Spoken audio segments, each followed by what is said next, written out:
চলো আমরা স্টার্ট করছি প্র্যাকটিক্যাল কেমিস্ট্রি। প্র্যাকটিক্যাল কেমিস্ট্রি মানে আমরা এখানে প্র্যাকটিক্যাল করব না, ঠিক আছে? আমরা প্র্যাকটিক্যালের থিওরিটিক্যাল পার্টটা বুঝবো। ল্যাবে গিয়ে যখন আমরা প্র্যাকটিক্যাল করি, ঠিক আছে, তোর 11 প্র্যাকটিক্যাল থাকবে, তুই কি ল্যাবে গিয়ে দুমদাম করে এটার সাথে ওটা মেশাস নাকি? এরকম তো করিস না। তোর একটা অবজেক্টিভ থাকে, টার্গেট একটা আছে। কি টার্গেট আছে? পরীক্ষাতে নাম্বার পেতে হবে, সেটা তো টার্গেট নয় ভাই। প্র্যাকটিক্যালের টার্গেট আমাদের কি ভাই? আমরা অ্যাকচুয়াল রিয়েল লাইফ অ্যাপ্লিকেশন বুঝবো। আমরা একটা আননোন স্যাম্পল পেয়েছি, আননোন স্যাম্পলটা কিভাবে অ্যানালাইজ করা হয় আমাদের বুঝতে হবে। একটা আননোন স্যাম্পল আমি তো দেখলাম একটা কোথায় একটা লিকুইড পাওয়া যাচ্ছে, সাদা একটা কালারলেস লিকুইড ধর আমরা দেখলাম কোথাও মাটির মধ্যে পাচ্ছি। কালারলেস লিকুইড মানে কি ওটা জল হবে নাকি? এরকম কোনো কথা নেই, আমাদের ভাই আইডেন্টিফাই করে দেখতে হবে।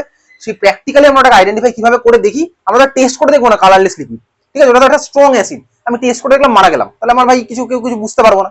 তাহলে আমাদের ওটা কি, আমরা টেস্ট করে কখনো কিছু আইডেন্টিফাই করি না, আমরা টেস্ট বাদ দিয়ে কেমিক্যালি আইডেন্টিফাই করি, রিয়াকশন করে অবজার্ভ করি।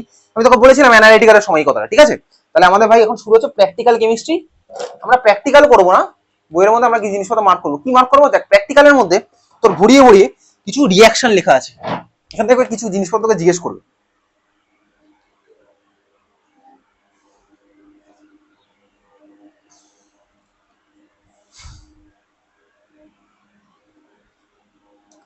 আচ্ছা, তুই আপাতত ব্যাপারটা দেখ, 3 নাম্বার পয়েন্টটা আর 6 নাম্বারটা তুই দেখাবে।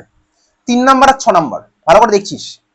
দেখ, 3 নাম্বার আর 6 নাম্বারের রিয়াকশন গুলোতে দেখ, 3-এর কেসেও আমাদের ধর CO2 গ্যাস বেরোচ্ছে, দেখতে পাচ্ছিস 3-এর কেসে। অ্যাজ ওয়েল অ্যাজ দেখ 6 নাম্বারের কেসেও SO2 গ্যাস বেরোচ্ছে। একটাতে বেরোচ্ছে কার্বন ডাইঅক্সাইড, একটাতে বেরোচ্ছে সালফার ডাইঅক্সাইড। তুই ভালো করে বইয়ের দিকে তাকিয়ে ব্যাপারটা শুনবি আর রিয়েলাইজ করবি। ধর তুই ইমাজিন কর তোর কাছে দুখানা টেস্ট টিউবে দুখানা রিয়াকশন হচ্ছিল। এবারে একটা টেস্ট টিউবে আমার গ্যাস এভলভ হচ্ছে। গ্যাস এভলভ হলে আমরা কিভাবে বুঝতে পারি? আমরা লিকুইডের মধ্যে আমরা গ্যাস হলে ভাই গ্যাসের বাবলস দেখতে পাবো, এটুকু আমি বুঝি। আমরা ধর রিয়াকশন করছি, 3 নাম্বারের রিয়াকশন মধ্যে আমরা একটা টেস্ট টিউবে করছি, অ্যাজ ওয়েল অ্যাজ আমরা 6 নাম্বারের রিয়াকশন একটা টেস্ট টিউবে করছি, আলাদা আলাদা টেস্ট টিউবে করছি। এবারে ধর আমাদের যদি মিডিয়ামে গ্যাস এভলভ হয়, আমরা দেখতে পাই যে আমাদের লিকুইডের মধ্যে বাবলস নিচের দিক থেকে উপরের দিকে আসবে। এটা গ্যাস যেহেতু আমাদের লাইটার হয়, ও আমাদের ভাই লিকুইডের থেকে যেহেতু লাইটার, ও ভাই লিকুইডকে টপকে উপরের দিকে আসবে, তাই আমাদের গ্যাসগুলো এভলভ হবে। 3 নাম্বার আর 6 নাম্বার দুখানা কেসে আমাদের গ্যাস এভলভ হচ্ছে, আমি বুঝে গেছি ভাই, তাহলে এখানে গ্যাস এভলভ হলো। এইবারে কোনটা কি গ্যাস আমি কিভাবে বুঝবো? প্রথম কথা, দুখানা গ্যাস হচ্ছে কালারলেস। কিছু কিছু গ্যাস থাকে যারা কালার্ড হয়, যেমন 3-6 তো এখানে হচ্ছে কালারলেস গ্যাস। কোথায় লেখা আছে 3 আর 6 এর গ্যাসগুলো কালারলেস? দেখ, 3-এর উপরেই দেখ লেখা আছে কার্বন ডাইঅক্সাইড, 6-এর উপরে দেখ লেখা আছে সালফার ডাইঅক্সাইড। 3-এর পাশের কলামটাতে, রাইটের কলামে রোমান লেটার 1-এর মধ্যে লেখা আছে গ্যাস ইজ কালারলেস। 6-এর পাশে রোমান লেটার এতে দেখ লেখা আছে দ্য গ্যাস ইজ কালারলেস। তাহলে কালার দিয়ে আমি ভাই এখানে আইডেন্টিফাই করতে পারবো না। কোনো কোনো গ্যাস না কালার্ড হয়, কিরকম আমি তোকে যেমন বলছি, তুই চলে যা 10 নাম্বার পয়েন্টটা বার কর। 10 number point nitrogen dioxide. 10 number point দেখ, নাইট্রোজেন ডাইঅক্সাইডের গ্যাসটা দেখ লেখা আছে 10-এর মধ্যে রাইট সাইডের কলামে দেখ লেখা আছে নাম্বার এর মধ্যে the gas is brown in colour, দেখেছিস? তাহলে আমরা কিছু কিছু গ্যাসকে আমরা কালার দেখে আইডেন্টিফাই করে ফেলতে পারি। তাহলে এইবারে CO2 হচ্ছিল না SO2 হচ্ছিল, আমরা কিভাবে বুঝবো? তাহলে আমরা গ্যাস দিকে বুঝতে পারবো না, ভালো কথা বুঝলাম। এইবারে দেখ A আর B, সরি, CO2 আর SO2 এর মধ্যে দেখ কালারলেস এর পাশে লেখা আছে CO2 ইজ ওডারলেস, SO2 হচ্ছে ভাই সাফোকেটিং ওডার। তোকে বলেছি ভাই আমরা কখনো স্মেল দিয়েও করতে চাইবো না। সাফোকেটিং মানে আমাদের সাফোকেশন, আমি তো মরে যাবো ভাই, আমরা তো তাহলে ওইভাবে করবো না, বুঝতে পেরেছিস? তাহলে আমরা যখন এরকম করবো তখন আমরা এইভাবে করছি না, আমরা সাফোকেটিং অর্ডার দিয়ে আমাদের ডিফারেন্সিয়েট করাটা কঠিন। খাতায় কলমে করবো, প্র্যাকটিক্যালি করতে গিয়ে তুই যদি কাউকে জিজ্ঞেস করিস না যে ওটা সাফোকেটিং অর্ডার কিনা চেক করে দেখ, ও কেউ যাবেই না সাফোকেটিং অর্ডার কিনা চেক করার জন্য, কে যাবে ভাই? তাহলে এখন আমরা কিভাবে করবো? আমরা কেমিক্যালি করবো। কেমিক্যালি কিভাবে করছি চল দেখ। তাহলে এই যে গ্যাসটা এভলভ হচ্ছিল, একটা টেস্ট দুখানা টেস্টের মধ্যে কালারলেস গ্যাস এভলভ হচ্ছে। এইবারে দেখ নাম্বার সি, তুই ভালো করে দেখ নাম্বার সিটা। আচ্ছা, নাম্বার সি আগে বি দেখ, দুজনেই ভাই ময়েস্ট ব্লু লিটমাসকে রেডে কনভার্ট করেছে। দেখ, এও করেছে ব্লুকে রেডে কনভার্ট, SO2 দেখ ব্লুকে রেডেই কনভার্ট করেছে। এই যেগুলো লেখা আছে না ফেইন্ট রেড, লিটমাস রেডে কনভার্ট করছে, এগুলো প্র্যাকটিক্যালি ইম্পসিবল বোঝা, এগুলো খাতায় কলমে হয়। ফেইন্ট রেড একজন হচ্ছে, আরেকজন ভাই ভালো রেড হচ্ছে, এগুলো এরকমই ভাবে বইয়ে লেখা আছে, প্র্যাকটিক্যালি করা খুব কঠিন। একজন হালকা রেডে কনভার্ট করছে, একজন ডিপ রেডে কনভার্ট করছে, এরকম প্র্যাকটিক্যালি হয় না, দুজনে একই রকমই করবে, ঠিক আছে? নাম্বার সিটা দেখ, number C, when the gas is passed through the lime water, lime water মানে বেসিক্যালি ক্যালসিয়াম হাইড্রোক্সাইডের ওয়াটার, সেটা নিচে লেখা থাকবে। দেখ লেখা আছে when the gas is passed through the lime water it turns milky।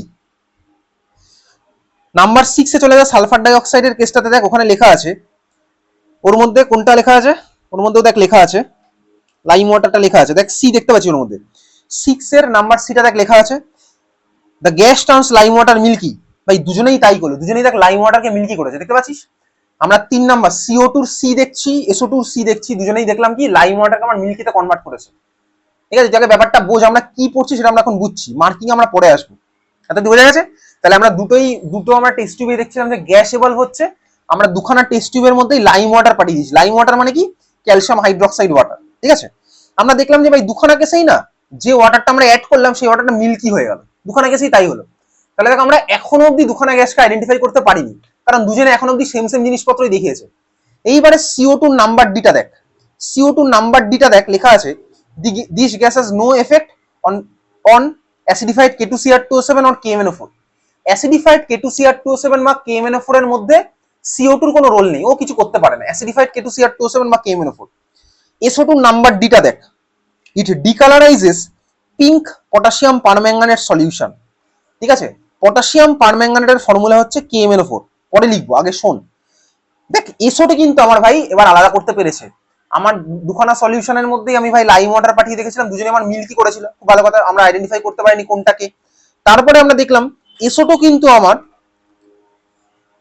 Pink কালারের পটাশিয়াম পারম্যাঙ্গানেট সলিউশনকে ডিকালারাইজ করে দেবে, কিন্তু CO2 পারবে না। CO2 পারবে না কিভাবে বুঝলাম? ওই যে লেখা ছিল আগেরটা ডিতে, দেখ লেখা আছে no effect on অ্যাসিডিফাইড KMnO4। KMnO4 হচ্ছে পটাশিয়াম পারম্যাঙ্গানেটের ফর্মুলা। সিমিলারলি দেখ SO2 ইতে দেখ লেখা আছে it changes orange or yellow solution of acidified potassium dichromate. SO2 কিন্তু আমার ভাই acidified potassium dichromate, potassium dichromate মানে K2Cr2O7। আমরা বইয়ের দিকে তাকিয়ে দেখছি, নাম্বার ইতে দেখ লেখা আছে orange or yellow solution of acidified K2Cr2O7 এর কালার কিন্তু SO2 চেঞ্জ করতে পারবে। CO2 ডিতে দেখ লেখা ছিল নো এফেক্ট, অ্যাসিডিফাইড K2Cr2O7 এর কালার চেঞ্জ করতে পারবে না। বুঝা গেছে? তাহলে এইভাবে আমরা আইডেন্টিফাই করবো আমাদের টেস্ট টিউবের মধ্যে একটা গ্যাস এভলভ হচ্ছে, এবার গ্যাসটা কি আমরা কিভাবে আইডেন্টিফাই করবো? এবার কেমিক্যালি আইডেন্টিফাই করছি। আমরা দেখলাম যে ভাই দুজনের মধ্যেই আমরা লাইম ওয়াটার পাঠালাম, দুজনেই লাইম ওয়াটারকে মিল্কি করে দিয়েছে। তাহলে তখন আমি কিভাবে বুঝবো? তাহলে এই জন্য লাইম ওয়াটার দিয়ে আমরা CO2 SO2 কে আইডেন্টিফাই করতে পারবো না, বুঝতে পারিস? তাহলে বুঝলাম CO2 SO2 কে সেপারেট করার জন্য, ডিফারেন্সিয়েট করার জন্য কি করতে হবে? আমরা আইদার অ্যাসিডিফাইড K2Cr2O7 পাঠাবো বা অ্যাসিডিফাইড KMnO4 পাঠাবো। অ্যাসিডিফাইড K2Cr2O7 এর কালার কি চেঞ্জ হবে? অরেঞ্জ থেকে দেখ লেখা আছে আমাদের গ্রিন কালার হচ্ছে, লেখা আছে it changes orange yellow solution of acidified to green. আর সিমিলারলি অ্যাসিডিফাইড KMnO4 এর কালার SO2 কি চেঞ্জ করবে? পিঙ্ক থেকে ডিকালারাইজ করে দেবে। ঠিক আছে, পিঙ্ক থেকে করবে ডিকালারাইজ। ক্লিয়ার? এইবারে তাহলে আমাদের টার্গেট আমরা বুঝতে পেরেছি, আমরা এখানে গ্যাসগুলোকে আইডেন্টিফাই করছি, বুঝেছিস? তাহলে চল এবার আমরা মার্ক করা শুরু করি। আমি তোকে ইয়ারগুলো বলবো কোনটা কোন ইয়ারে এসছে। চল নাম্বার 1 হাইড্রোজেন। রিয়াকশন গুলো না তোর অন্যান্য চ্যাপ্টারের রিয়াকশন, এই জন্য তুই এখন চাইলে রিয়াকশন গুলো পড়তে পারিস, তুই রিয়াকশন গুলো মার্ক করে রাখবি।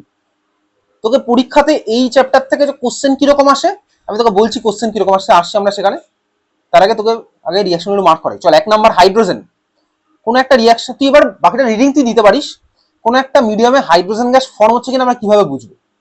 রিয়াকশন গুলো তুই চাইলে পড়তে পারিস, ওগুলো আমাদের অন্য চ্যাপ্টারের রিয়াকশন।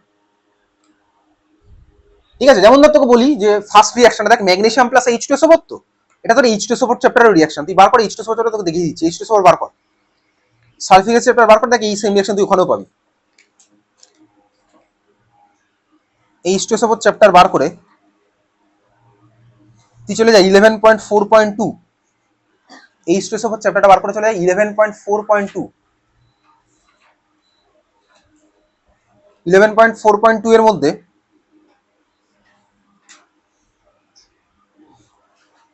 তার মধ্যে দেখ ওই রোমান লেটার এ তে দেখ লেখা আছে P properties of dilute sulphuric acid. সেই বক্সের মধ্যে দেখ প্রথম রিয়াকশনই মানে এটা আছে না, Mg plus H2SO4, MgSO4 plus H2। তাহলে এখানে যে কটা রিয়াকশন আছে প্রত্যেকটা আমার অন্য চ্যাপ্টারের রিয়াকশন, এই কেমিস্ট্রি অফ কম্পাউন্ডের রিয়াকশন। চল যাক আমরা আবার ফিরে আসলাম প্র্যাকটিক্যাল কেমিস্ট্রির মধ্যে। নাম্বার এ যে রিয়াকশনটা আছে, এই রিয়াকশন তুই চাইলে বাড়িতে পড়বি, প্র্যাকটিস করবি রিয়াকশন এখন থেকেই। নাম্বার এবার রাইট সাইডের কলমে চলে যায়, number A gas is colourless. যদিও তোকে হাইড্রোজেন গ্যাসের কালার জিজ্ঞেস করে না, মার্ক করে রাখলাম এভালড গ্যাস ইজ কালারলেস। তাহলে এই হচ্ছে কালারলেস, তুই শুধু কালারলেসটা মার্ক কর, কালারলেসটাকে আন্ডারলাইন করে রাখ। Number B hydrogen burns with a pale blue flame when a burning splint is brought near it। Pale blue flame, ঠিক আছে, when a burning splint is brought near it.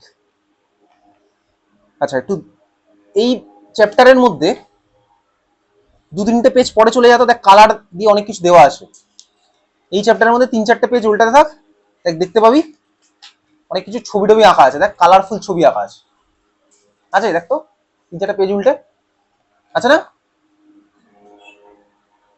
আলাদা আলাদা colour, ঠিক আছে। এগুলো কি, এগুলো ফ্লেম টেস্ট, এগুলো তোর ক্লাস 11-এ আছে।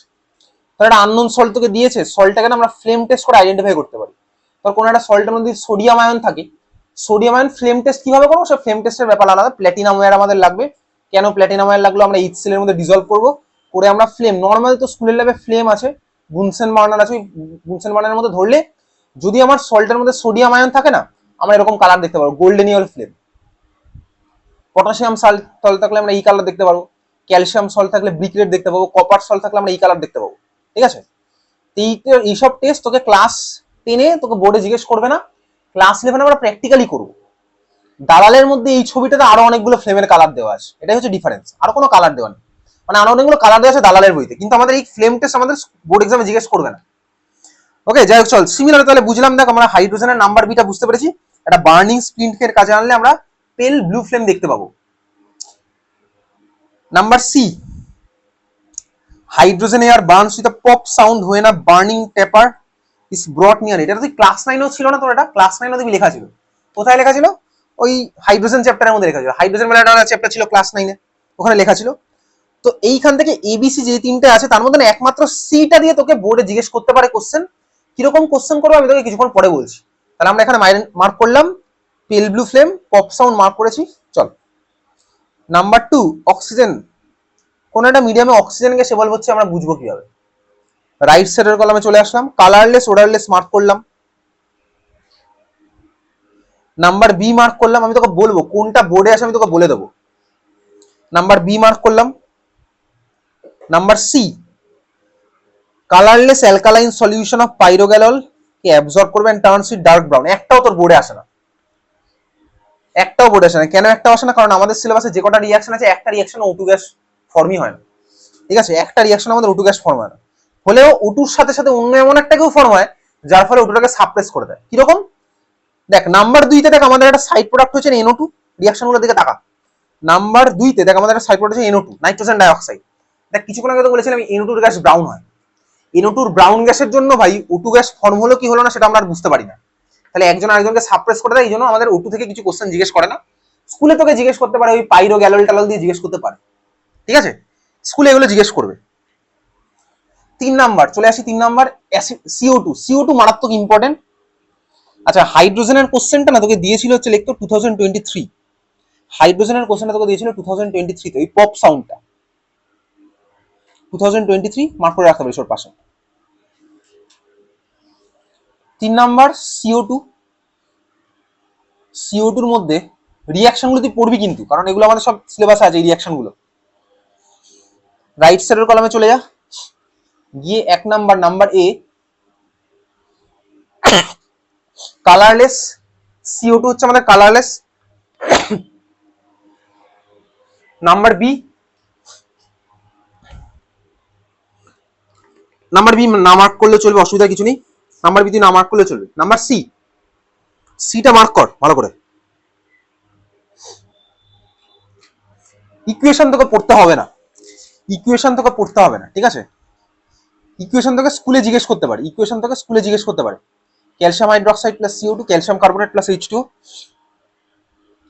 এই কোশ্চেনটা 2026-এও এসছে। CO2 লাইম ওয়াটারকে মিল্কি করছে, 2026-এর কোশ্চেন এটা, এই বছরের। Number D, has no effect on, no effect on, filter পেপারটা আবার মার্ক করা দরকার নেই, no effect on acidified K2CR2O7 or KMnO4। 4 number chlorine, ক্লোরিনের ডাইরেক্ট রিঅ্যাকশনগুলো তুই মার্ক করবি, কারণ রিঅ্যাকশনগুলো HCl চ্যাপ্টারের রিঅ্যাকশন। রাইট সাইডে number A, gas is greenish yellow, ক্লোরিনের কালার হচ্ছে গ্রিনিশ ইয়েলো। কালার তোকে জিজ্ঞেস করবে, ক্লোরিনের কালার আমাদের লাগবে, ঠিক আছে। ক্লোরিনের স্মেল, পাঞ্জেন্ট, চোকিং, অর্ডার তুই মার্ক করে রাখতে পারিস, কিন্তু স্মেল দিয়ে আমরা ইউজুয়ালি কিছু আইডেন্টিফাই করি না। Number B,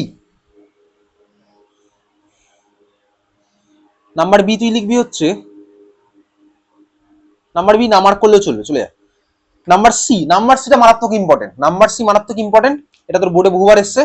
turns moist starch iodide paper blue black, moist starch iodide পেপারকে ব্লু ব্ল্যাকে কনভার্ট করে, ঠিক আছে, ক্লোরিন, এটা মারাত্মক ইম্পর্টেন্ট, এটা এইচসিএল চ্যাপ্টারও রয়েছে। Number D, pass the gas through silver nitrate, এটা তোকে জিজ্ঞেস করবে না, তাহলে নাম্বার সিটাই আমরা করলাম, ডি তোকে জিজ্ঞেস করে না। 5 নাম্বার, এইচসিএল গ্যাস ফর্ম হয়েছে কিনা কি করে বুঝবো? রাইট সাইডের কলামে চলে যায় number, number A B C D চারটেই মার্ক কর, চারটে আমরা এইচসিএল চ্যাপ্টারে পড়বো, এখন তো না পড়লেও চলবে। রাইট সাইডের কলামে এবিসিডি চারটেই মার্ক করবি, আমরা চারটেই এইচসিএল চ্যাপ্টারে পড়বো, সাইডে লেখা রাখ এইচসিএল চ্যাপ্টার, এবিসিডি চারখানে আমাদের এইচসিএল চ্যাপ্টারে পড়ে, আমরা এইচসিএল চ্যাপ্টারে পড়বো, এখন আমরা পড়বো না এটা। 6 নাম্বার, 6 নম্বরে SO2 গ্যাসের রিয়াকশন গুলো, রিয়াকশন তোকে প্রত্যেকটাই পড়তে হবে কারণ এগুলো আমাদের অন্য চ্যাপ্টারের রিয়াকশন। আচ্ছা, রাইট সাইডের কলামে চলে আসলাম। 1 নাম্বার মার্ক করলাম গ্যাস ইজ কালারলেস আর suffocating odour. Number C, turns lime water milky, turns lime water milky. D, decolourises pink KMnO4 solution, decolourises pink KMnO4 solution, ঠিক আছে। তারপরে একইভাবেই ই,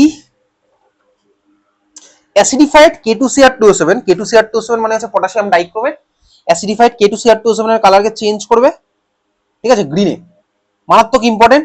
এবার তোকে ইয়ার গুলো বলছি, কোন কোন ইয়ারে SO2 ভার্সেস CO2 এর কেসটা আসছে, ইয়ার গুলো লিখে রাখতে পারিস, SO2 এখানে ইয়ার গুলো লিখে রাখলে 2022, 23, 25, 26, তার আগেও এসছে ভাই বহুবার, 22, 23, 25, 26 আরো বহুবার এসছে।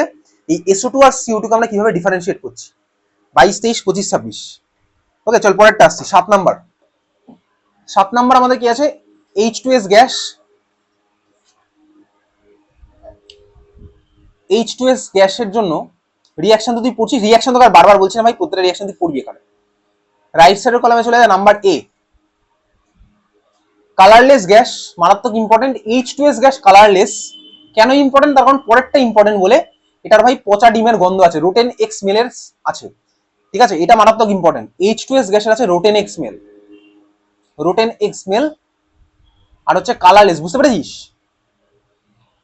তাহলে H2S গ্যাস হচ্ছে পচা ডিমের গন্ধের মধ্যে রয়েছে। নাম্বার বি লাগবে না, নাম্বার সি চলে যা, নাম্বার সি মারাত্মক ইম্পর্টেন্ট। H2S গ্যাস কি কনভার্ট করে, turns lead acetate paper black, equation তোর লাগবে না, turns lead acetate paper black. Right সাইডের ইকুয়েশন গুলো আমার লাগবে না, আমার লেফটের ইকুয়েশন গুলো লাগবে। নাম্বার ডি তে চলে যায় একইভাবে, it also turns lead nitrate solution black, ঠিক আছে। এই চারটে যে কটা মার্ক করলাম না আমরা, এই সরি রাইট সাইডে যেরকম মার্ক করলাম, এই চার হাইড্রোজেন সালফাইডের এই তিনটের মধ্যে লেড অ্যাসিডেড পেপারটা বহুবার পরীক্ষাতে এসছে, লেড অ্যাসিডেড পেপারকে ব্ল্যাকে কনভার্ট করে, এটা বহুবার পরীক্ষাতে এসছে, ইয়ার তোকে আর বলছি না, অনেকবার এসছে। আর রোটেন এক্স মেল, এটাও বহুবার এসছে, ঠিক আছে, রোটেন এক্স মেল আর হচ্ছে লেড অ্যাসিডেড পেপারকে ব্ল্যাকে কনভার্ট করছে। 8 নম্বরে আসি অ্যামোনিয়া,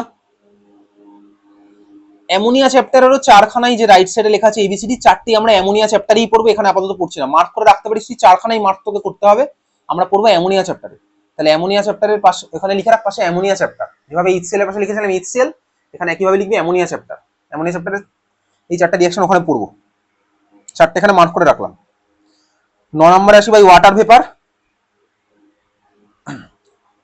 ওয়াটার ভেপারের পুরোটা আমাদের আগের সিলেবাসে ছিল, এখন নেই, ওয়াটার ভেপার না পড়লেও তো চলবে।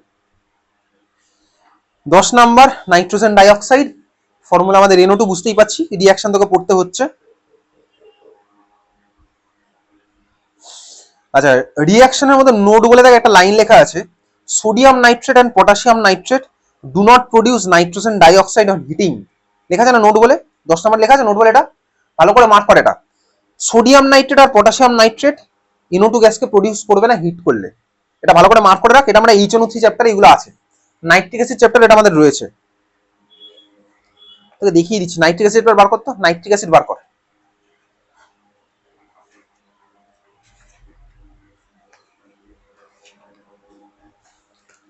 নাইট্রিক অ্যাসিডের একদম লাস্ট পেজে চলে যা, নাইট্রিক অ্যাসিডের একদম লাস্ট পেজ 10.7 দেখ হেডিং দেওয়া আছে, 10.7 দেখ হেডিং দেওয়া আছে, 10.7 এ হেডিং দেখ দেওয়া আছে, দেখতে পাচ্ছিস কি হেডিং দেওয়া আছে? Effect of heat on nitrates. তার মধ্যে দেখ এই ইকুয়েশনগুলোই দেখ দেওয়া আছে, নাইট্রেটকে হিট করলাম কি সব ফর্ম হচ্ছে। মারাত্মক ইম্পর্টেন্ট হচ্ছে এই 10.7 এর রিয়াকশন গুলো, প্রতি বছর এখান থেকে কোশ্চেন আসে। 10.7 দেখতে পেয়েছিস? দেখ এই রিয়াকশনই দেখ আবার ওখানে নাইট্রোজেন ডাইঅক্সাইড ওখানে ছিল, কপার নাইট্রেট লেড নাইট্রেট তুই দেখ এখানে পাবি, ওই রিয়াকশন দেখ ওখানেও রয়েছে। আচ্ছা না, একই রিয়াকশন তুই ওখানে পাবি, পেয়েছিস খুঁজে ভাই বইয়ের মধ্যে নাইট্রিক অ্যাসিডের লাস্ট চ্যাপ্টার, নাইট্রিক অ্যাসিডের লাস্ট পেজ মানে তুই বুঝিস, লাস্ট পেজ মানে তুই বুঝিস, লাস্ট পেজ তুই বার করলি, লাস্ট পেজের মধ্যে 10.7 চলে গেলি সেটাও তুই বুঝিস, 10.7 বার করলি, তারপর দেখলি ওখানে ইকুয়েশন আছে, আমি তোকে দেখিয়ে দিলাম এটা। তাহলে এখানে আপাতত আমরা ইকুয়েশন মার্ক করে রাখছি, আমরা নাইট্রিক অ্যাসিড এগুলো আবার পড়বো। আচ্ছা ইকুয়েশনের পাশে রাইট সাইডের কলামে দেখ লেখা আছে number A the gas is brown in colour, mark করলাম, the gas is brown in colour mark করলাম, ফিরে চলে এসেছি প্র্যাকটিক্যালের মধ্যে। নাম্বার সি আর ডি মার্ক কর, এগুলো আমরা নাইট্রিক অ্যাসিডে পড়বো, ঠিক আছে। এর মধ্যে তোকে জিজ্ঞেস করবে কোনটা, জিজ্ঞেস করবে হচ্ছে সিটা, সিটা বহুবার বোর্ড এক্সামে এসছে। It turns starch iodide paper from colorless to blue black, colourless থেকে ব্লু ব্ল্যাকে কনভার্ট করে, ঠিক আছে। প্র্যাকটিক্যাল কেমিস্ট্রি আজকে আপাতত এটুকু মার্ক করলাম। আমাদের প্র্যাকটিক্যাল কেমিস্ট্রির মধ্যে আরো কতগুলো মার্ক করলেও চলে, না করলেও চলে, কারণ ওগুলো অন্য চ্যাপ্টারের মধ্যে আলাদা করে রয়েছে, আমরা করবো কিন্তু আজকে হয়তো নয়, পরের দিন করবো, ঠিক আছে। পরের দিন আমরা salt part as well as এর সাথে প্র্যাকটিক্যাল কেমিস্ট্রি বাকি পার্ট মার্ক করবো। আজ থেকে আমরা স্টার্ট করবো হচ্ছে আমাদের আরেকখানা চ্যাপ্টার ইলেকট্রোলাইসিস, ঠিক আছে। ইলেকট্রোলাইসিস স্টার্ট করার আগে আমরা কিছু এখান থেকে একটু কোশ্চেন করি, কিরকম কোশ্চেন পরীক্ষাতে আসবে, ঠিক আছে। আমরা একদম বোর্ড এক্সামেরই কোশ্চেন নিই, চল।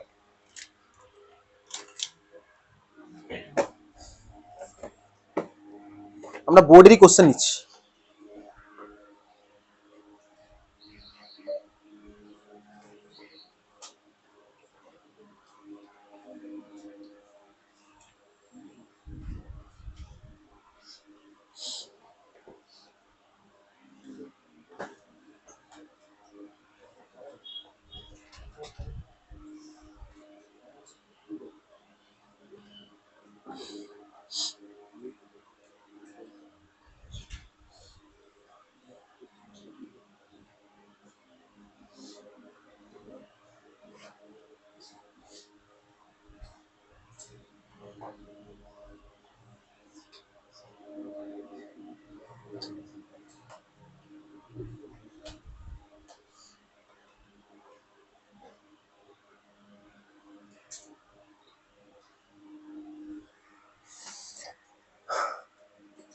তুই চাইলে এখন গল্প করতে পারিস, ঠিক আছে, আমি কোশ্চেনটা খুঁজছি এই ইয়ারের, কথা বলতে পারিস, অসুবিধা কিছু নেই, কথা বল।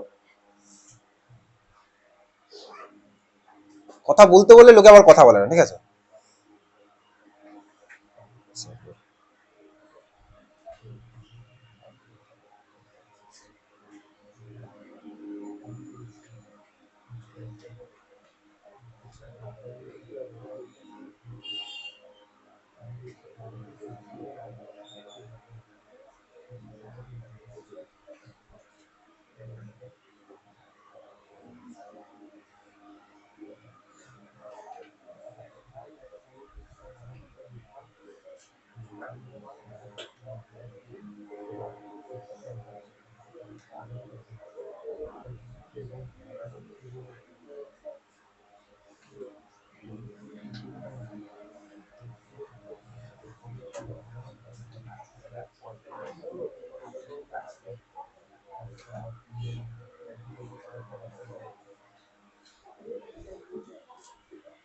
টু থাউজেন্ড টোয়েন্টি ফাইভ এর ফার্স্ট কোশ্চেন না লিখলেও চলবে, শোন।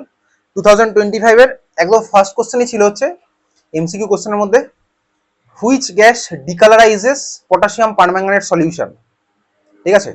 চারটে অপশন আছে, first option SO2, second option NH3, third option HCl, fourth option carbon ডাই অক্সাইড। কোনটা হবে বলতো? SO2, এই মাত্র মার্ক করলাম, SO2 হচ্ছে আমাদের ডিকালারাইজ করবে KMnO4 সলিউশনকে, ঠিক আছে। পরের কোশ্চেন খুঁজছি, আবার কথা বল।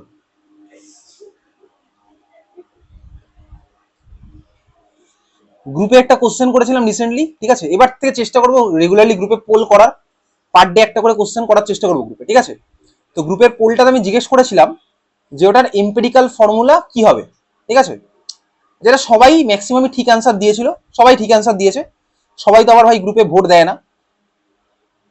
আচ্ছা, তো ভাই কোশ্চেনটা ছিল যে empirical formula of an organic compound দেওয়া আছে, রিলেটিভ মোলার মাস দেওয়া ছিল, মলিকুলার ফর্মুলা আমাদের বার করতে হবে, আমরা বার করেছিলাম, এনের ভ্যালু বার করেছিলাম। এবার তুমি তোকে ঘুরিয়ে জিজ্ঞেস করেছিলাম যে আমরা ফর্মুলাটা তো C2H2Cl4 লিখলাম, আমরা এটাকে উল্টো কেন লিখতে পারবো না? আমাদের একটা মলিকুলার ফর্মুলা, সেটা হচ্ছে আমরা লিখেছি C2H2Cl4, আমরা এটাকে এরকম কেন লিখতে পারবো না আমি জিজ্ঞেস করেছিলাম। C2H2Cl4 হচ্ছে আমাদের মলিকুলার ফর্মুলা, আরেকখানা অপশনের মধ্যে আমার এরকম লেখা ছিল Cl4H2C2, এটা কেন আমি লিখতে পারবো না সেটা জিজ্ঞেস করেছিলাম, ঠিক আছে? সেই কোশ্চেনের অ্যান্সার আমাকে খুব রিয়ারলি কিছু জনই মাত্র দিয়েছে, ঠিক আছে? তাহলে এটা আমি কেন অ্যান্সার দিলাম না আমি জানি না। বলে এটা কেন লিখতে পারবো না, তার কারণ হচ্ছে, প্রথম কথা, অনেক অনেক রকম অ্যান্সার বলেছি, এক্সাক্ট রিজনটা কি? দেখ, টেকনিক্যালি কিন্তু আমরা লিখতে পারি। কেন লিখতে পারি? তার কারণ হচ্ছে আমরা যখনই কোনো ফর্মুলা লিখি, ফর্মুলা লেখার সময় আমাদের কি থাকে ভাই, ওর মধ্যে যে যে এলিমেন্ট গুলো আছে আমরা লিখবো সেইভাবে। এইবারে এই কম্পাউন্ডটার মধ্যে কে কে আছে, এটা তো আমাদের মলিকুলার ফর্মুলা, তাহলে মলিকুলটার মধ্যে দুখানা কার্বন আছে, দুখানা হাইড্রোজেন আছে, দুখানা ক্লোরিন রয়েছে, চারটে ক্লোরিন রয়েছে, এটা হচ্ছে আমাদের মলিকুলার ফর্মুলা। এইবারে দেখ, কার্বন আর হাইড্রোজেন ওয়ালা কম্পাউন্ড হচ্ছে আমাদের বেসিক্যালি হাইড্রোকার্বন, মানে অর্গানিক কেমিস্ট্রির পার্ট। এখন অর্গানিক কম্পাউন্ড লেখার সময় আমরা কার্বনকে সবার আগে লিখি, এটা হচ্ছে মেন রিজন, কার্বনকে আমরা সবার ফার্স্টে লিখি, ঠিক আছে? তারপর লিখি হাইড্রোজেন, এটা হচ্ছে আমাদের অ্যাকচুয়াল রিজন। অর্গানিক কম্পাউন্ড যখন আমরা লিখি কার্বনকে সবার ফার্স্টে লিখি, যেমন মিথেন CH4 আমরা লিখি কার্বন, তারপরে হাইড্রোজেন, তারপরে ভাই উল্টো পাল্টা লোকজন আছে, ঠিক আছে? সেটা আমাদের অর্গানিক কম্পাউন্ড লেখার নাম লেখার টেকনিক। দুখানা ভাবে বেসিক্যালি ফর্মুলা লেখা হয়, এগুলো আমাদের সিলেবাসের মধ্যে নেই, একটাকে বলে হিলস মেথড আর একটা হচ্ছে IUPAC মেথড। IUPAC মেথডটাই আমাদের রয়েছে ফর্মুলা লেখার। তো দেখ, এটা হচ্ছে আমরা যেটা লিখেছি না C2H2Cl4, এখান থেকে আমরা স্ট্রাকচার সম্পর্কে কোনো আইডিয়া পাই না, এটা থেকে আমরা স্ট্রাকচার কিছু বুঝতেই পারছি না ভাই, কার সাথে হাইড্রোজেন লেগে কার সাথে ক্লোরিন লেগে কিছু বুঝছি না, যার ফলে এটা হচ্ছে পুরনো মেথড, হিলস মেথড এটাকে বলে, যেটা আমাদের সিলেবাসের মধ্যে নেই।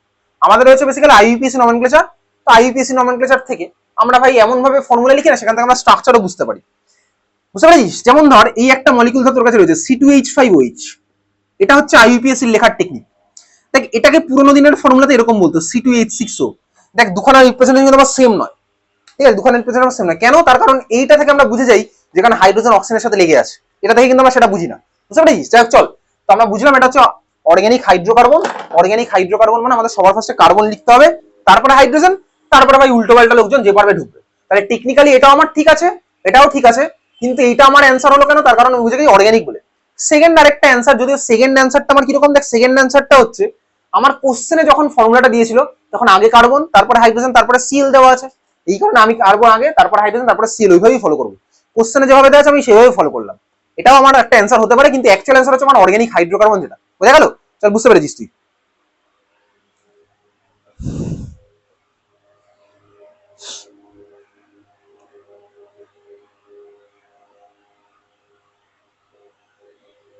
একটু টাইম লাগবে কোশ্চেন খুঁজে বার করতে, তার কারণ অ্যাসিড বেসের কোশ্চেন এমনই আসে, বা হচ্ছে প্র্যাকটিক্যাল কেমিস্ট্রি অন্য কোশ্চেনের সাথে মিক্স করে দেওয়া থাকে।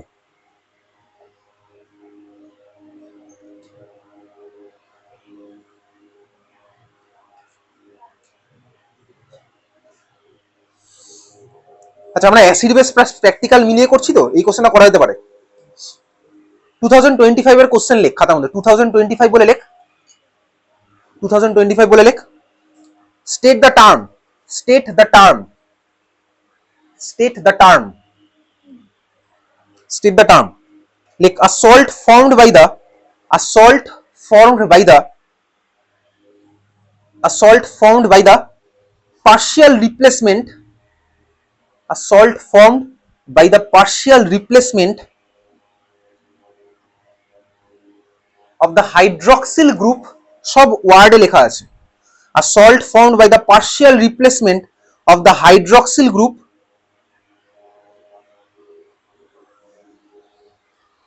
of a diacidic, of a diacidic, diacidic হচ্ছে DI, ঠিক আছে? DI তারপর acidic, of a diacidic or a triacidic, of a diacidic or a triacidic base, base by an acid radical, by an acid radical, বলেছে salt found by the partial replacement of the hydroxyl group of a diacidic or a triacidic base by an acid radical. বলতে কি হবে? A salt found by the partial replacement of the hydroxyl group of a diacidic or a triacidic base by an acid radical। এটা কি হয় বলতো? Basic salt. Exactly ঠিকই বলেছিস। আমাদের কোশ্চেনটা বলেছে আমাদের কাছে ভাই একটা সল্ট ফর্ম হয়েছে। সল্টটা কিভাবে ফর্ম হয়েছে? একটা ডাইঅ্যাসিডিক বা ট্রাইঅ্যাসিডিক বেস। ডাইঅ্যাসিডিক বা ট্রাইঅ্যাসিডিক বেস মানে কি বলতো? ডাইঅ্যাসিডিক বেস মানে বলতো মানেটা কি? ডাইঅ্যাসিডিক বেস মানে কি? ডাইঅ্যাসিডিক বেস মানে কি? আমরা লাস্ট ক্লাসে পড়েছিলাম হচ্ছে অ্যাসিডের বেসিসিটি বা বেসের অ্যাসিডিটি পড়েছিলাম, ঠিক আছে? বেসের অ্যাসিডিটি পড়েছিলাম আর অ্যাসিডের পড়েছিলাম বেসিসিটি। আমাদের কোশ্চেনে বলেছে এটা একটা বেস, ডাইঅ্যাসিডিক বেস। ডাইঅ্যাসিডিক বেস মানে বেসটার অ্যাসিডিটি কত? দেখ ল্যাঙ্গুয়েজ দেখে যাচ্ছে আমি বুঝছি ভাই, এর মধ্যে কোনো রকেট সায়েন্স নেই। একটা বলেছে ডাইঅ্যাসিডিক বেস, তাহলে বেসটার অ্যাসিডিটি কত? 2। বেসের অ্যাসিডিটি 2, তার মানে কি বলতো? ওর মধ্যে কে কটা আছে বলতো? OH মাইনাস আমি ওখান থেকে দুখানা পাবো। এক্স্যাক্টলি OH মাইনাস আমি ওর মধ্যে দুখানা পাবো, ওই জন্য আমার ভাই ওর বেসিসিটি হয়েছে 2। হয়েছে এত অব্দি? সরি, বেসটার অ্যাসিডিটি হয়েছে আমার 2। ডাইঅ্যাসিডিক বেস ক্লিয়ার? বুঝতে পারলাম। কিভাবে বুঝলাম? আগের দিনের ক্লাসটা পড়ে এসেছি বলে বুঝতে পারলাম, ঠিক আছে? সকালবেলা 6টার সময় ওয়ার্ল্ড কাপের খেলা দেখে ভাই তাহলে ঘুম চোখ এখন আর বুঝতে পারবো না, এটা একদম সিম্পল ব্যাপার। ওয়ার্ল্ড কাপ দেখার জন্য ভাই তোর ঘুম খারাপ হচ্ছে আমি জানি, কিন্তু এই ঘুম খারাপ হলে তো সারাদিন ভাই উল্টো পাল্টা যাবে, তুই বুঝে গেছিস, ঠিক আছে? সেই মতন তুই পড়াশোনা বাড়িতে করছিস, সেই মতন তো সবকিছু এগোচ্ছে। তাই আমি বুঝলাম ডাইঅ্যাসিডিক বেস মানে ওর মধ্যে দুখানা OH মাইনাস আছে। ট্রাইঅ্যাসিডিক বেস মানে ওর মধ্যে কি আছে? কটা OH মাইনাস আছে? 3খানা OH মাইনাস আছে। তার মানে বুঝলাম ভাই এর থেকে আমি ম্যাক্সিমাম অনেকগুলো OH মাইনাস পেতে পারছি, কোথাও দুখানা কোথাও 3খানা। আমাকে কোশ্চেনে বলেছে আমি পার্শিয়ালি রিপ্লেস করেছি। কাকে পার্শিয়ালি রিপ্লেস করলাম? OH মাইনাসকে আমি পার্শিয়াল রিপ্লেস করলাম। পার্শিয়াল রিপ্লেস করা মানে কি? আমি সবকটা OH মাইনাসকে আমি রিপ্লেস করিনি। তার মানে এখন আমি যে সল্টটা পাবো তার মধ্যে কিছু OH মাইনাস আমার এখন বেঁচে থাকবে। সেই OH মাইনাস গুলো আমার ভাই এখনো ভাই, তার মানে ওখান থেকে আমি পাবো সল্ট থেকে, বোঝা গেছে? তাহলে সল্ট থেকে যদি OH মাইনাস পাই, সেই সল্ট গুলোকে আমার কি বলে? Basic salt. যে সল্ট থেকে আমি OH মাইনাস পাবো সেগুলো আমার কি বলে? বেসিক সল্ট, বোঝা গেছে? চল বুঝলি ভাই তুই। তাহলে এই হচ্ছে আমাদের অ্যান্সার। এটার অ্যান্সার কি হবে? Basic salt. মানে এটা ওয়ান ওয়ার্ড অ্যান্সার, এটার অ্যান্সার হচ্ছে বেসিক সল্ট।